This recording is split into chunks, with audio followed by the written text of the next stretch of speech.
How's it going, everyone? College Lefty, and in this video I'm going to be hopping into this event for some gameplay. And let me tell you something, this 90 overall Ronald Acuna is an absolute glitch. He's probably one of the best players in the entire game. Let's go ahead and get right into it.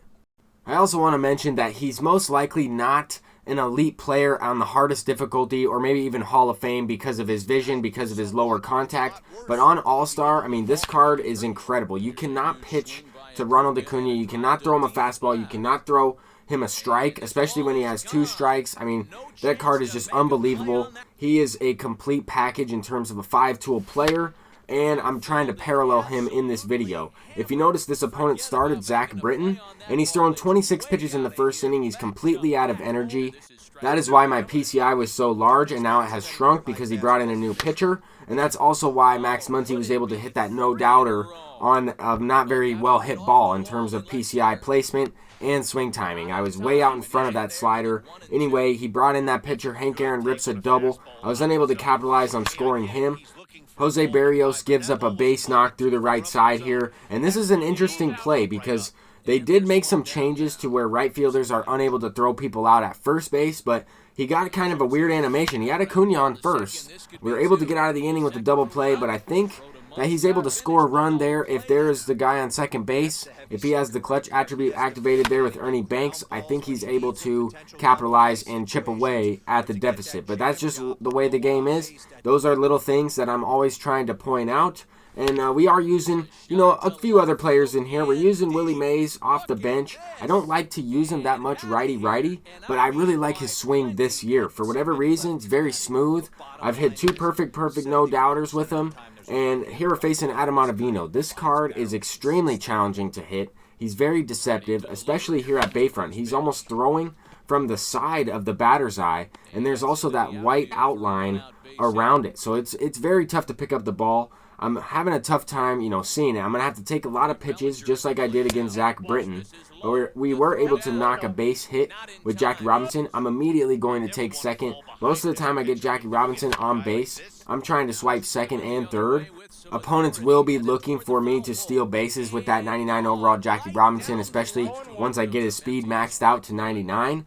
But at the same time, I just have to be selective in, the times I try and steal. But I'm trying to steal with a lot of these guys that have speed. Ronald Acuna, Tatis, even Bellinger once in a while, trying to get as many parallel points as I can. That PXP is very easy to get with high speed, high power players. And that's exactly what I'm looking for in terms of building my Diamond Dynasty team at these lower levels within ranked seasons. A lot of people have been asking me about the Larry Doby card, and I haven't really tried him out yet because the ranked season servers are acting up a little bit. I don't really want to get any more losses, so I've just been trying to grind some parallel stats in this event, but I am going to try that Larry Doby out probably the same day that I upload this video. But here we have Mariano Rivera in the game to close it out. I know it's not a save situation, but I'm still trying to use this card in order to grind that PXP and parallel some relief pitchers, because that's going to be very important when I'm trying to close games out in ranked seasons and whatnot. But I think Mariano Rivera is a lot more effective in this year's game because his motion is a lot more deceptive. He has that little bit of a hitch in his windup or his stretch motion, and it makes his cutter that much better. It makes his sinker tougher to pick up out of his hand. And when he gets a changeup on his best card, he's going to be probably the best relief pitcher in this entire game. But I really like these in-between game clips or right after the game is over. The MLB The Show developers have kind of promoted their social media pages, but also look at these just no-doubt animations. They show highlights from the game. The opponent had a couple no-doubters in there. I just threw a couple hanging curveballs right over the middle of the plate. But I think those animations are really cool. Probably one of the most underrated features about this game that not many people are talking about, at least from what I've seen. Anyway, let's go ahead and hop into another game here. I'm using Ketel Marte for the first time, and he's hitting a no-doubter, perfect home run into the bleachers there in right field. I thought that went out of the stadium because I couldn't see the ball with the shadows. But we're playing here at Fenway, and this opponent I could tell was going to chase a lot of pitches. So I'm trying to, throw the ball in the dirt consecutive times, trying to get those strikeouts, trying to get as much PXP as possible with Pedro Martinez. I have quit out a couple of these event runs in order to regain Pedro Martinez's stamina and continue to use him over and over again. right? I'm just playing one game, hitting the L1 button, forfeiting the entry, and then building a new event team with the same players or different 42 card series players to try some out. There, the master legend, Jackie Robinson, he's going deep. And now we have Tatis going deep. I mean, a lot of these cards are very good, but also I just think that they're very glitchy in this game. Some of these live series cards, some of these 42 card series players just play way above their attributes. Obviously, the live series players cost stubs, and the 42 players are free, but they're both very good. They're both great ways to build your team, especially these 42 card series legends. I think I'm going to make a video ranking these 42 legend cards because these 10 legends are really good, and I think they have, a lot of value in terms of early game cycle, and especially because you can really level them up to like 92, 93 overalls depending on that super refractor version or that tier 5 version. But look at this no doubt animation from Ketel Marte.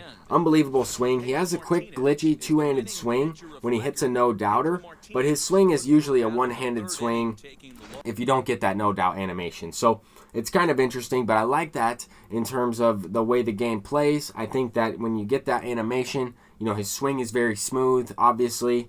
But we'll go ahead and hop into another one here. This opponent has tier 3 version of D. Gordon, and the announcer calls him D. Strange Gordon. I don't know if he changed his name. I don't know if it's a glitch in the game. I'm not really sure.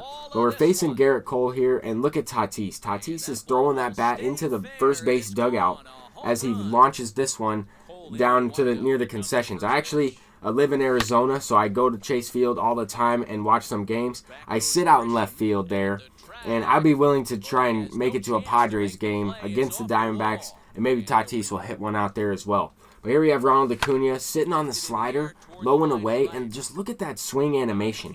I'm a little bit late on it. He kind of like pokes it, and he's taken off. He gets a triple out of this one, but Ronald Acuna does it all. I mean, he's got the speed, he's got the power, he has the live series quirks, and he has a lot of range out in the outfield. He might be the best all-around center fielder in terms of live series cards because of that speed. I'm not exactly sure. I've been trying out Cody Bellinger in center field. I've tried Mike Trout out in center field, but I think Acuna has the most range, and who knows, maybe we'll see that in this video. Here we have Hank Aaron going deep with a perfect moonshot to left field. I really like this Hank Aaron card. He hits the ball extremely hard every single time, and also just the fact that he's a brand new legend in the game, and you can level his card up. He's already a 90 overall for me, but a lot of people have him a little bit higher. Check out this play from Ronald Acuna.